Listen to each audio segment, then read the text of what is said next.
Welcome and thank you for joining us for today's presentation of What's Out There, a look at transition-related resources in Florida and beyond. This is the first of a two-part webinar series highlighting secondary transition resources in the state and the nation.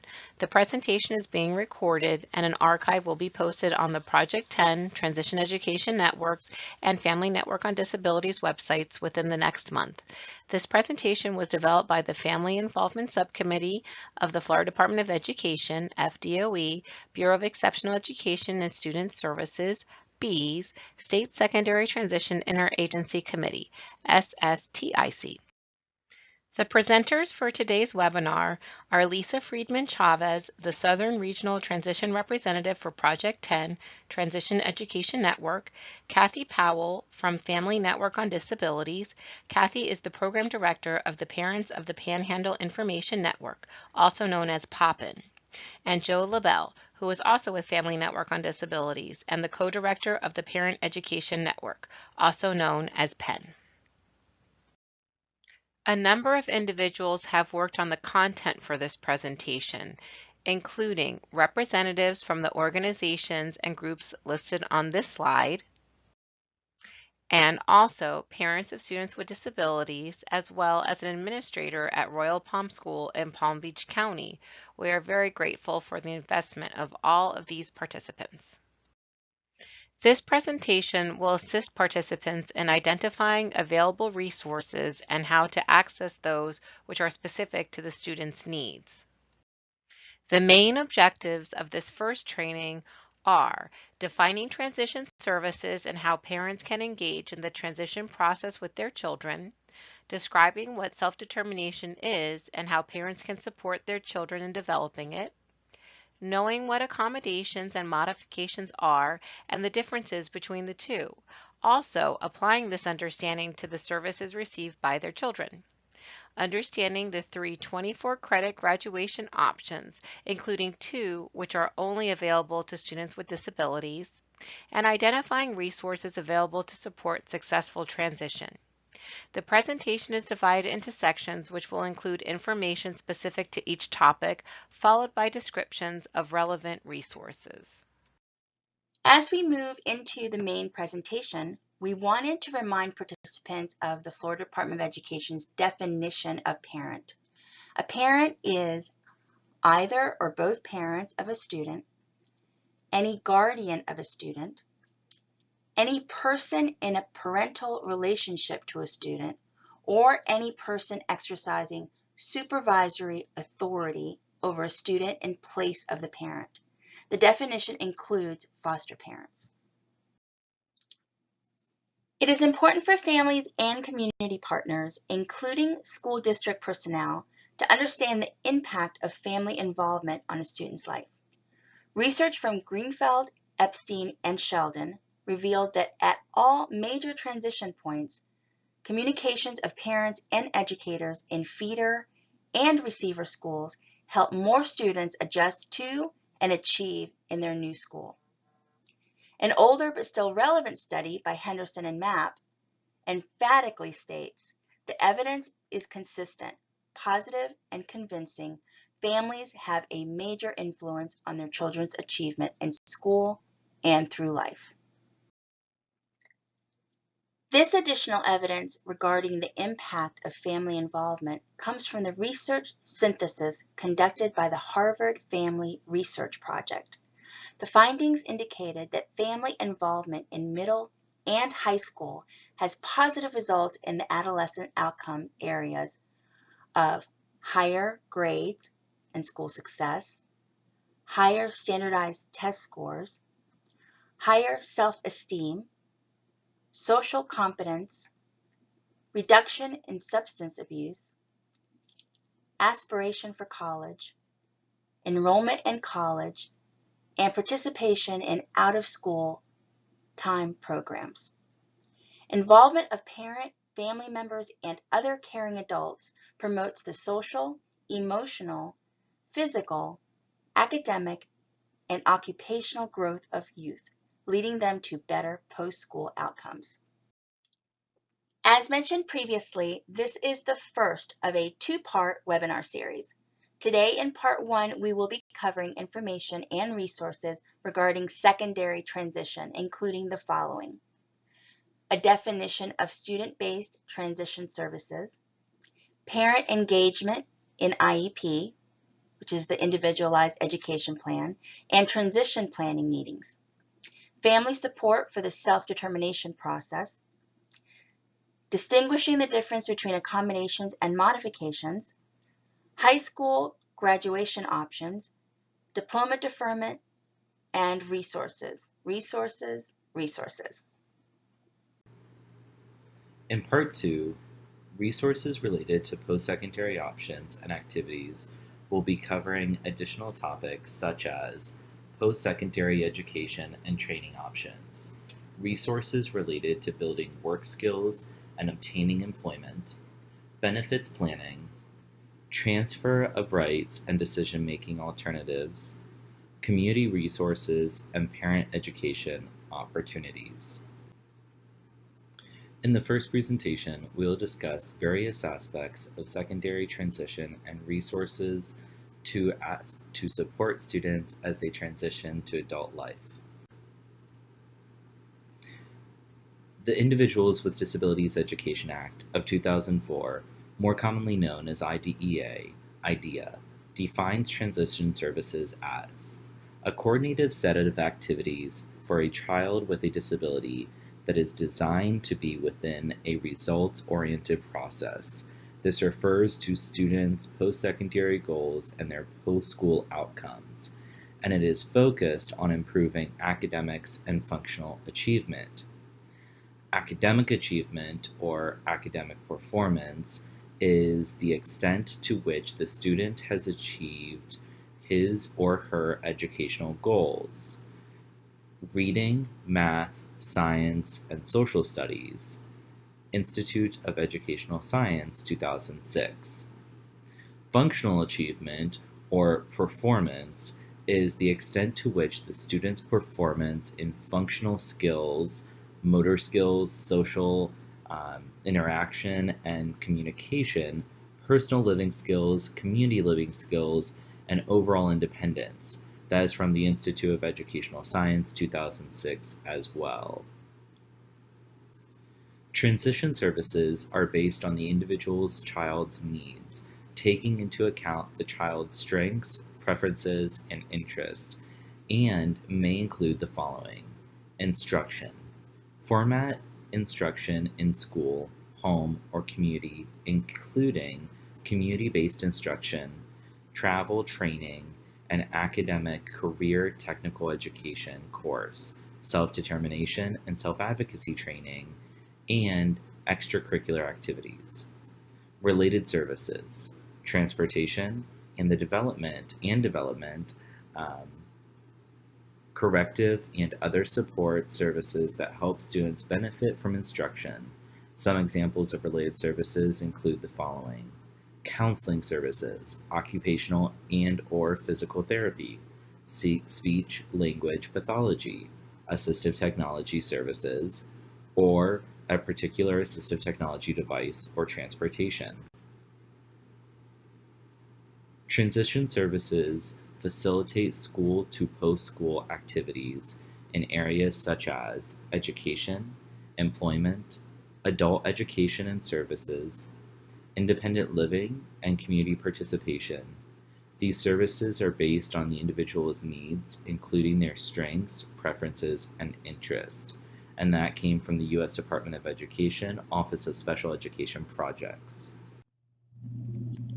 It's important to remember that there's no such thing as a special education student.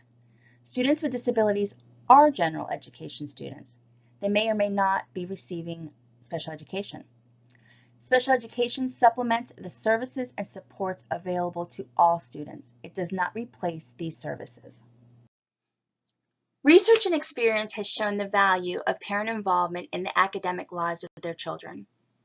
This emphasizes the need for parents to be involved in transition planning. Parent involvement in transition planning increases communication between parent and the school. It increases the school staff understanding of the child's strengths, interests, preferences, and support needs. For example, if a student has an interest outside of the school, such as fishing, this information may not be known by the school staff. There may be additional skills and interests outside of the school day which are important for the student's transition planning team to know. It also increases the parent's knowledge of the child's educational setting and services. The next slide outlines the positive parent involvement needed to support their children during transition. IDEA, the Individuals with Disability Education Act, contains specific guidance that public agencies must follow to ensure that one or both of the parents of a child with a disability are present at each IEP team meeting or are afforded the opportunity to participate. IDEA Regulation 34 CFR 300-345. Parents of a child with a disability are expected to be equal participants along with school personnel in developing, reviewing, and revising the IEP of their child. This is an active role in which the parents provide critical information regarding the strengths, interests, and preferences of their child and express any concerns for enhancing their education, including support needs.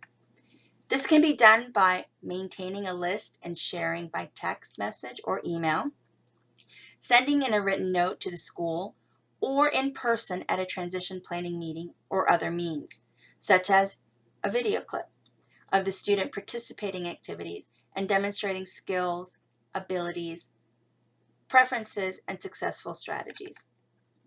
Parents can also participate in discussions about the child's needs for special education and related services and supplementary aids and services.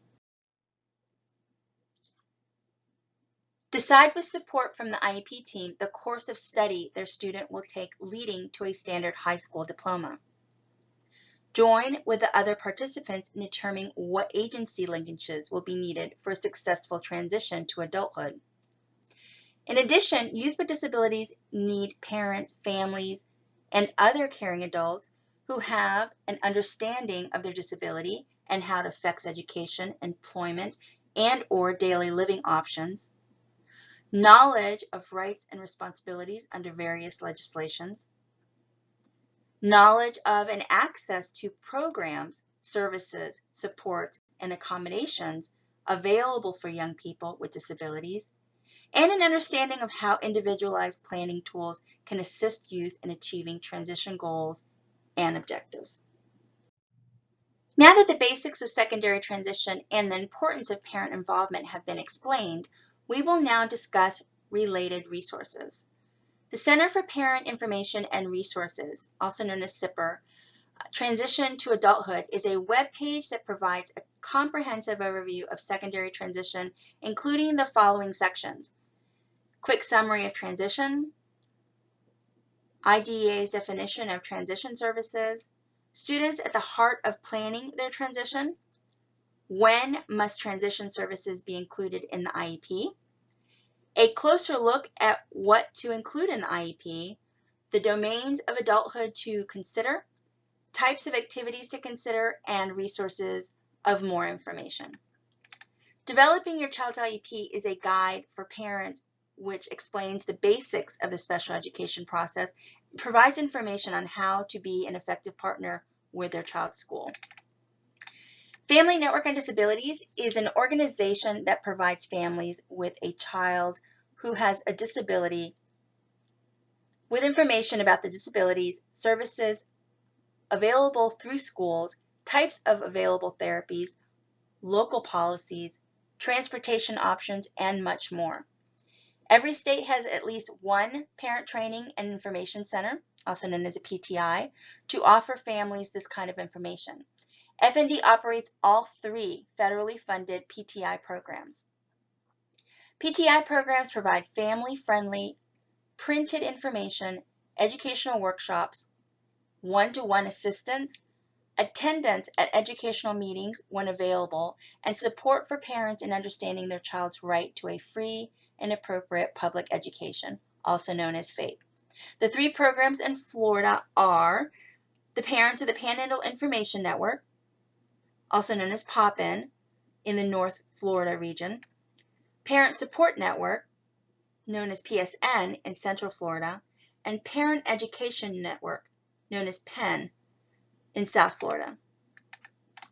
The Florida Diagnostic and Learning Resources System, also known as FIDLERS, is a discretionary project of the Florida Department of Education, BEES.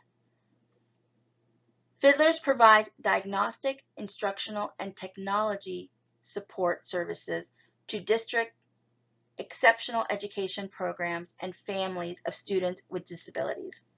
Service centers include 19 centers that directly serve school districts in the area of child find, parent services, human resource development, known as HRD, and technology. In addition, the FIDLERS network also includes 6 multidisciplinary centers that focus on in-depth evaluations and several statewide projects offering specialized services. This slide lists further resources related to IEP and secondary transition planning. The National Technical Assistance Center on Transition, commonly referred to as NTACT, assists state education agencies, local education agencies, state vocational rehabilitation agencies, and vocational rehabilitation service providers in implementing evidence-based and promising practices, ensuring students with disabilities, including those with significant disabilities, graduate prepared for success in post-secondary education and employment. The website includes resources related to transition planning, graduation, post-school success, and data analysis and use. Rights Law is a website about special education law, and advocacy for children with disabilities. It has thousands of articles, cases, and resources regarding a wide variety of topics. Transition planning must begin before age 14 and includes discussion of post-secondary goals and career goals and consideration of the student's need for instruction in self-determination and self-advocacy. Self-determination involves taking control and making decisions that affect one's life. Student involvement in their transition planning process also encourages more active parental involvement and interest. The goal is for students with disabilities, to the greatest extent possible, to conduct their own IEP meetings. This may include introducing the IEP team members, sharing their interests and their post-secondary goals, and areas that they would like to work on. Students feel more vested in their transition process when they actively participate in their IEP development and their meeting. Self-determination helps students with disabilities build independence by making their own choices. It can start with simple things such as the clothes they want to wear or what recreational activities they want to do. Setting their own goals, short-term and long-term, and the steps required to achieve their goals. Managing their own lives, including advocating when needed, and participating in decision-making. Students should gain experience in order to strengthen their decision-making skills. Families should have high expectations and communicate them often to their child. Families should also support their child to achieve his or her goals, including getting a job or going on to college or a vocational program. Many students go through school unaware of their disability. It's important for students to be aware of their disability and their needs. It's also important for students to know about their unique strengths and abilities. Families should explore opportunities for youth to learn about and discuss their disability. In addition, students should be able to describe their accommodations, for example, note-taking, extended time on a test, how these accommodations meet their needs, and ask for these accommodations when needed. These are important self-advocacy skills. School personnel work on improving students' self-determination skills while at school. The family can also help by seeking and providing opportunities for the youth to improve and strengthen their self-respect, self-esteem, and self-determination skills. For example, families can explore leadership activities at their local church or opportunities for service learning in the community. As mentioned in the previous slide, students should be directing their transition IEPs to the greatest extent possible. This may include sending invitations to IEP team members and making introductions at the beginning of the meeting. Families can also provide opportunities to practice decision-making, such as deciding where to eat or what leisure activities they would like to engage in and with whom. Families can support their child's development of self-determination and self-advocacy skills in many ways. PACER's National Center on Transition and Employment has excellent resources on transition for parents. The webpage on self-determination provides information about how families can support their young adults with disabilities in the development of self-determination skills. Their closing recommendation for parents and families is as follows. Most importantly, families should prepare themselves to accept their child in his or her new adult role and allow their adult child to take an active role in the decisions that will determine their future, even if it means allowing them to make mistakes. The next few slides contain resources related to self-determination. The Center for Self-Determination is the primary clearinghouse and technical assistance and training source for self-determination. In addition to the 5 principles of self-determination, it contains resources, articles, news, web links, and a store. Chart Your Own Future, How Your IEP Can Help is an information sheet which describes a 3-step process to help high school students take a more active role in the IEP process. Resources for students and families are included. The Self-Determination course Scope and Sequence supports teachers who are implementing the Self-Determination course number 7963140. This includes activities and resources. Students with disabilities may take this course to assist with their own individual transition planning. At district discretion, students may take this course in middle school for high school credit. The I'm Determined website contains a number of resources from the Virginia Department of Education's Self-Determination Project, including curriculum modules, videos, plans, and tools such as templates for goal setting and student involvement. There are sections for educators, parents, and youth. The Zarrow Center for Learning Enrichment facilitates successful secondary and post-secondary educational, vocational, and personal outcomes for students and adults with disabilities. Free resources and links to commercial products on self-determination assessments and self-determination educational materials can be found on this site. The Project 10 website has a variety of resources related to self-determination and self-advocacy, including the following. There's a free online module regarding self-determination for students with disabilities intended to introduce exceptional student education teachers and transition staff to the basics of evidence-based strategies for developing self-determination skills for students with disabilities. Objectives include a review of federal and state legislation related to self-determination, definition of key terms and concepts related to the self-determination skills for students with disabilities, outline of the steps of effective self-determination instruction, and identification of additional resources for educators. It takes approximately 2 hours to complete. The Self-Advocacy and Self-Determination webpage contains many resources, including information regarding person-centered planning, assessments for self-determination, and curricula and courses. The Project 10 Transition Wheels Spoke on Self-Determination is a 9-page document which provides a history of self-determination, a discussion of its relevance, and a variety of resources with descriptions of each. One way that students can develop and demonstrate their self-determination and self-advocacy skills is participating in leadership roles in school or in the community. There are a number of leadership opportunities for youth with disabilities across the state. The slide features a few examples. The Florida Youth Leadership Forum is a part of the network of youth leadership forums across the country.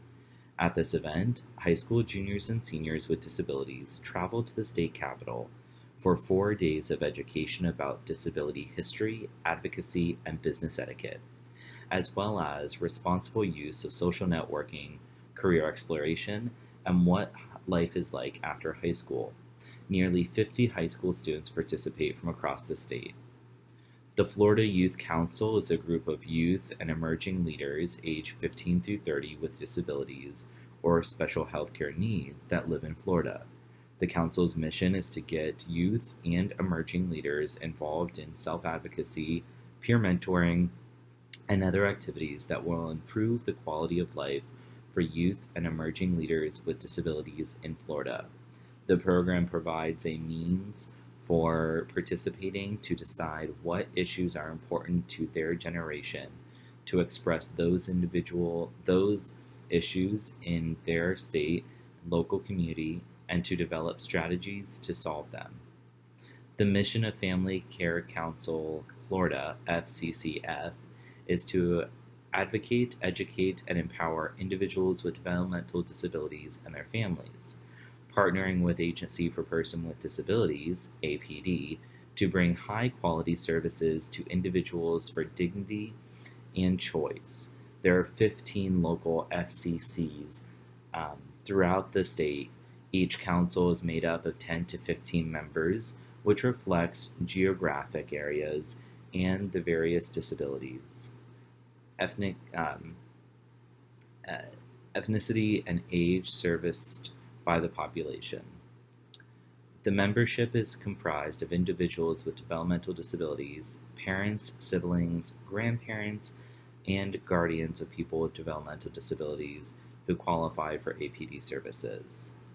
The Family Network on Disabilities Youth Advocate is a statewide project that targets youth with disabilities ages 14 to 26 receiving special education and related services. Youth advocate activities are designed to enable individuals with disabilities and their families to participate more effectively with professionals in meetings, meeting the vocational, independent living, and rehabilitation needs of individuals with disabilities. Youth advocacy strives to help improve the quality of life for individuals with disabilities, building capacity at local and state level by developing, replicating materials in multiple languages and formats, and by cooperating with many agencies and organizations who serve persons with disabilities. Youth advocates also provide informational presentations to youth across the state in North Florida, Central Florida, and South Florida, where Family Network on Disabilities houses their 3 Parent Training Information Center grants, POPIN, PSN, and PEN. This slide features more youth leadership opportunities. American Legion Boys State and American League Auxiliary Girls State are well-represented programs for teaching how government works while developing leadership skills and appreciation for rights as a citizen. Participants learn how to participate in functioning of their state's government in preparation for the future roles as responsible adult citizens. Both state chapters are located at Florida State University. Junior Achievement is a national program that inspires and prepares young people to succeed in a global economy. Their program helps prepare young people for the world by showing them how to generate wealth and effectively manage it, how to create jobs which makes their community more robust, and how to apply entrepreneur thinking to workplace. Students put these lessons into action through experience learning and comprehend the value of contributing to their community. Partners in Policymaking, an FDDC initiative, is a leadership and advocacy training program that teaches individuals with developmental disabilities and parents to become community leaders and catalysts for system change. Based on the national model, the overall goal of Partners in Policymaking is to develop, produce partnerships between persons who need and use services and those in a position to create partner policies and laws. Participants become influencers of change by experiencing opportunities to meet and speak with national leaders in the field of developmental disabilities.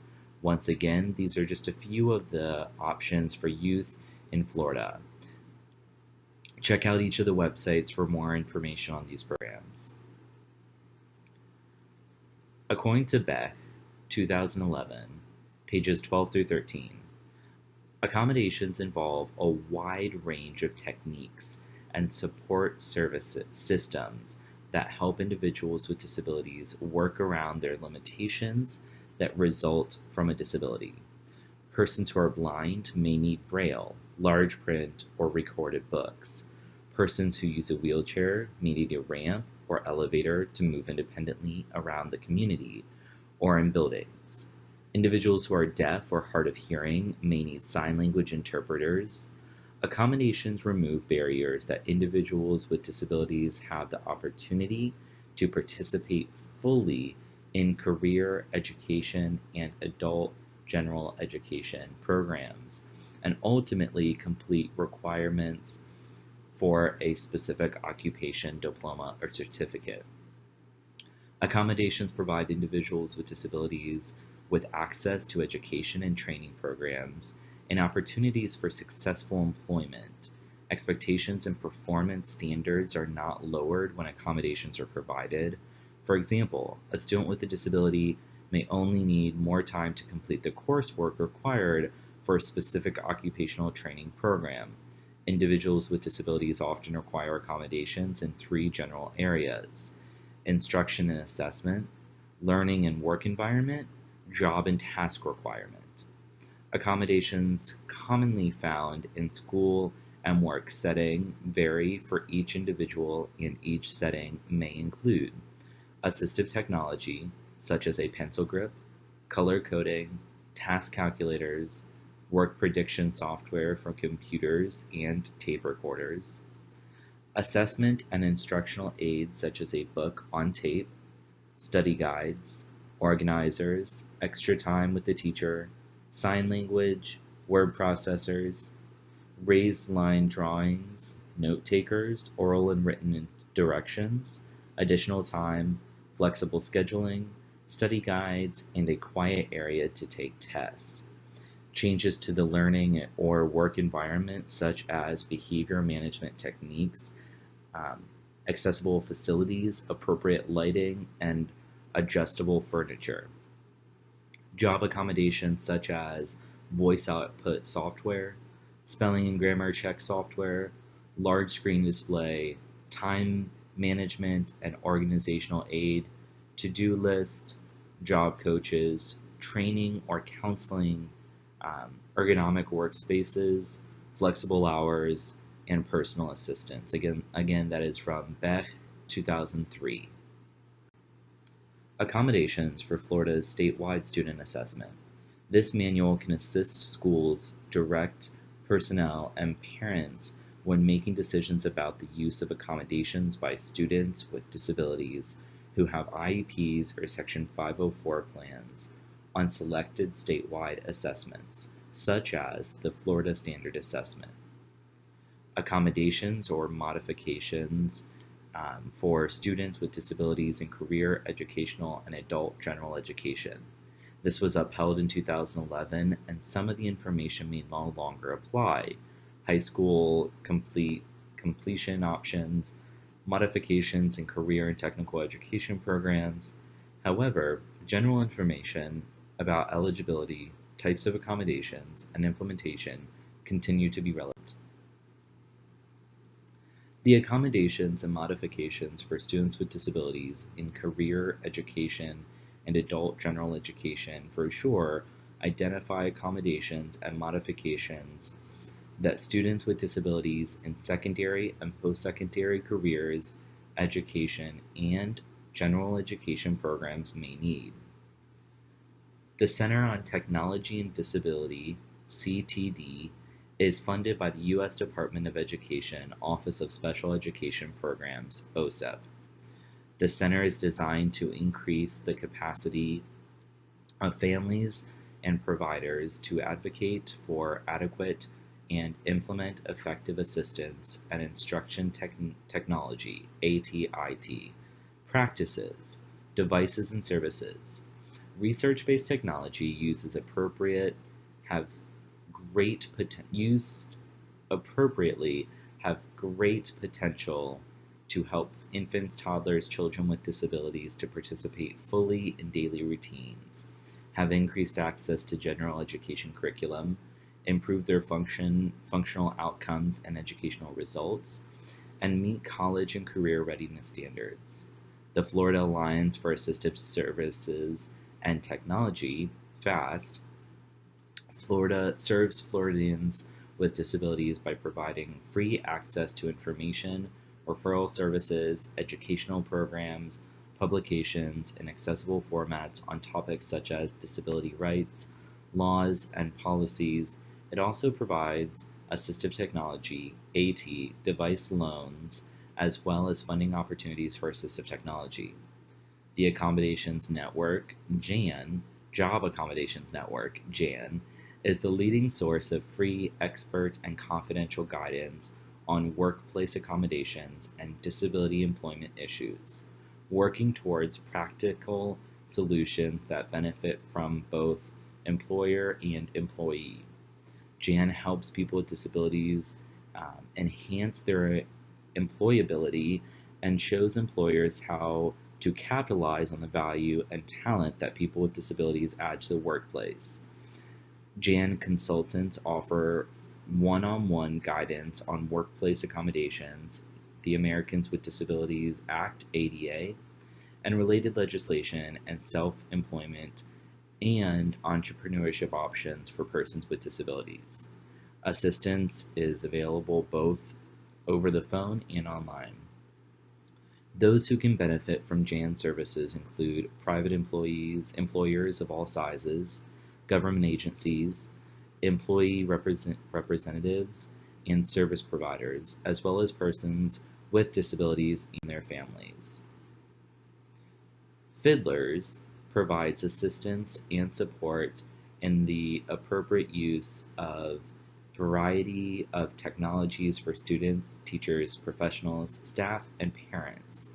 Support services are available in the areas of assistive technology, instructional technology, universal design learning, accessible instructional materials, national instructional material accessibility standards, Florida services, and virtual online instruction.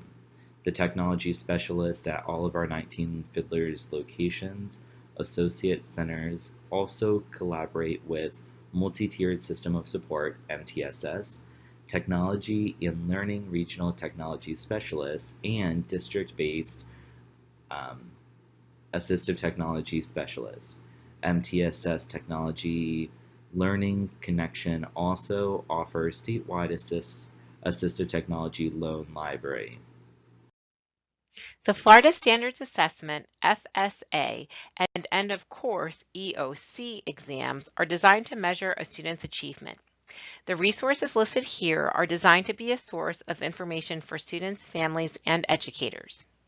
The FDOE Florida Standards Assessment homepage contains the history of FSA and includes a frequently asked questions document as well as a list of recommended resources. The FSA portal provides information about test administration, technology resources, frequently asked questions, and practice tests. FloridaStudents.org provides student tutorials and additional resources to support learning in language arts, mathematics, science, and civics. Florida EOC Assessments homepage includes an overview, what is on the assessments, taking the assessment, assessment results, and publications and resources. The graduation requirements of Florida's statewide assessments webpage contains a 5-page document that provides the state assessment requirements for a diploma.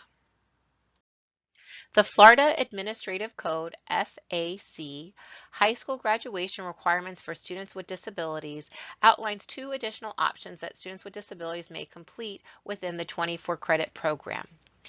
Standard via access courses and standard via employment and academic-based courses. Students who are currently working towards the special diploma have the opportunity of changing to one of the new options and graduate with a standard diploma. However, this important decision must be discussed with the student's IEP team. The following few slides will discuss each option in more detail. Sometimes the terms class and course are used interchangeably. However, there is a significant distinction between the two. This side-by-side comparison demonstrates the various differences.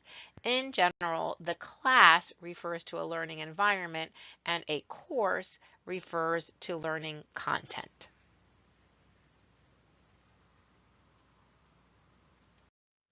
The Florida Standards Alternate Assessment, FSAA, is being rolled out grade by grade. Therefore, some students are currently taking the Florida Alternate Assessment, FAA, and some have already started taking the FSAA. If results of the alternate assessment are waived, the student must demonstrate achievement via portfolio. As a best practice, all students should be having artifacts collected in a portfolio. Students that select to work towards a standard diploma via academic and employment-based courses must also meet the same 24 course requirement as all students. They must also earn at least 1/2 credit in an employment-based course and take a half credit in a course that includes employment at or above minimum wage for a specified number of hours, weeks for a minimum of 1 semester. The diploma option also requires documented achievement of components on an employment transition plan. The transition plan must be developed and signed by the student, parent, teacher, and employer before placement in employment, and must identify the following: the expected academic and employment competencies, industry certifications, and occupational completion points. Also, the criteria for determining and certifying mastery of the competency, the work schedule and the minimum number of hours to be worked per week, and a description of the supervision to be provided by the school district. Documentation includes successful employment for the number of hours per week specified in the student's transition plan for the equivalent of 1 semester and payment of a minimum wage in compliance with the requirements of the Federal Fair Labor Standards Act. Some of the courses may be substituted. Guidance on appropriate course substitutions is available at the link provided on this slide. The advantage of this graduation option includes the ability to substitute CTE, career, and technical education courses for specified credit requirements and the requirements to earn half a credit in an employment course in which the student will work at or above minimum wage for a minimum of 1 semester. This allows expanded elective options for students interested in employment. As with all students with disabilities, students pursuing a standard diploma via academic and employment-based courses may be eligible to waive the results of their statewide standardized tests. If the results are waived, they will not be eligible for the Scholar Diploma designation. However, they may meet the requirements for the Merit Diploma designation. Waivers for students with disabilities. Students with disabilities who are working towards a standard high school diploma are expected to participate in statewide standardized assessments. However, legislation provides for a waiver of statewide standardized assessment graduation requirements for students with disabilities whose abilities cannot be accurately measured by the assessment. The right to a free and appropriate public education, also known as FAPE, ends when a student obtains a standard diploma, which is okay for the majority of students as they will move on to college, employment, etc. Students who in the past would have received a special diploma and remained in school for more services must now defer receipt of the standard diploma in order to continue receiving services. A student with a disability whose IEP, Individualized Education Plan, requires special education, transition planning, transition services, or related services through age 21, the student's 22nd birthday, may defer receipt of their standard diploma if they meet the eligibility requirements. After deferral, the student must be enrolled in accelerated college credit instruction, industry certification courses that lead to the college credit, a collegiate high school program, courses necessary to satisfy the requirements for scholar designation, or a structured work-study, internship, or pre-apprenticeship program to continue to receive FAPE, a free and appropriate public education. This change was established in the statute on high school graduation and in changes to the IEP rule. The district must review the benefits of deferring and describing in writing the services and programs available to the student who wishes to defer. The decision is made by the parent or the student if over age 18 during the year the student is expected to meet all of the requirements for a standard diploma, which is the senior year. The IEP team decides if the student is eligible to defer, but the parent and or adult student decides if they are going to accept the diploma or defer. The decision to defer the receipt of the standard diploma is noted on the student's IEP, along with the approval of the parent or student if appropriate. The approval may be documented on a separate form from the IEP. Students do not need to defer every year after the initial decision is made. The deferral will last until the student is no longer eligible for FAPE, that is, when the student is awarded a standard high school diploma or attained the age of 22. The Florida Department of Education's graduation requirements webpage includes information regarding legislation, standard high school diploma designations, the academic advisement flyers by the year students enter high school, and links to the resources related to graduation program planning. High school graduation requirement online module provides information on all high school completion options, including the latest options for students with disabilities. The module is free and accessible via computer, tablet, or cell phone. The Florida Counseling for Future Education Handbook is annually updated to provide school counselors and advisors with a comprehensive academic advising resource to guide students with planning for post-secondary education in Florida. Florida Shines provides an array of academic advising, career readiness, and distance learning resources for students and parents. These state-funded academic advising services make it easy for high school students to prepare for college or a career after graduation by enabling them to evaluate their progress towards high school graduation, college and career readiness, and scholarship eligibility. In addition, they can explore Florida college and university offerings, both traditional and distance learning programs, learn about financial aid, and apply for admission. Dual enrollment, high school students, and those in accelerated education programs can even access online library resources used within Florida college and universities. My Career Shines is a comprehensive online education and career planning system designed to help Floridians succeed in the increasingly competitive global economy. When fully implemented, students and adults will have the tools to assess their interests and skills, explore careers, learn about the educational requirements for specific professions, plan for education, prepare for work, and find jobs. This new planning tool replaces the Florida Choices, which is no longer available. The Central Florida Parent Center hosted a webinar titled New Graduation and Secondary Transition Requirements, What Parents Need to Know. Judy White, former Secondary Transition Specialist with Florida Department of Education, Bureau of Exceptional Education and Student Services, presented the session on April 7, 2015. Please note the Central Florida Parent Center is no longer active. However, their website is still functioning and has many resources.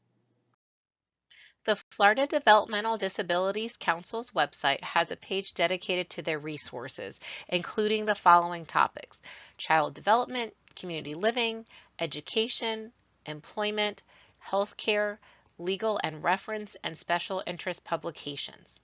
The Florida Department of Education, B's Parent Information homepage contains information regarding the annual Exceptional Student Education Parent Survey, accessing Special Ed Connection resources for parents, state and district contacts, state laws and regulations, and a variety of publications and other resources. The Florida Department of Education, B's Secondary Transition webpage includes information regarding state laws and regulations, national resources, as well as Florida resources such as publications and tools, technical assistance documents, and contact information for secondary transition related projects. The Family Network on Disabilities Transition webpage contains links to workshops, handouts, and other resources designed to assist students and families during the secondary transition process. FND created the Transition Toolkit for the Youth Action and Advocacy in 2011. The toolkit is geared towards students and contains information related to transitioning from high school life to adulthood. The information provided is sorted into different topic areas: transition starters, independent living, self-advocacy and self-determination, community involvement, college and post-secondary education, and employment and job skills. FYI Transition is a website developed in Florida and dedicated to topics related to secondary transition, such as self-determination, employment, benefits planning, independent living options, post-secondary education, etc. The website is divided into sections for youth, families, and transition professionals. The student section includes 6 mini courses with 2 complexity levels for each. Topics include managing your money, managing healthcare, community life, self-employment, getting a job, and post-secondary education. Transition Planning for Students with Disabilities, a guide for families, was written for families of Florida students with disabilities. However, other people involved in transition planning, such as students and teachers, will also find this guide helpful. It includes information regarding diploma options, a variety of resources, a transition checklist by age, as well as many other tools. It is in the process of being updated and should be available by June 2017. The United States Department of Education Office of Special Education Programs, OSEP's IDEA website was created to provide a one-stop shop for resources related to IDEA and its implementing regulations, and it was released on August 3, 2006. It is updated as resources and information become available. When fully implemented, the site will provide searchable versions of IDEA and the regulations, access to cross-reference content from other laws, for example, the No Child Left Behind Act and the Family Education Rights and Privacy Act. Video clips on selected topics, topic briefs on selected regulations, links to OSEP's Technical Assistance and Dissemination Network, and a question and answer corner where questions may be submitted, and a variety of other information sources. The Secondary Transition Roadmap for Families is a new resource that will assist families to become familiar with graduation and post-school options available to students with disabilities. This 8-page booklet shares easy-to-follow directions that guide families and students toward transition destinations to graduation and beyond. References in the presentation are provided on this slide and the following 2 slides.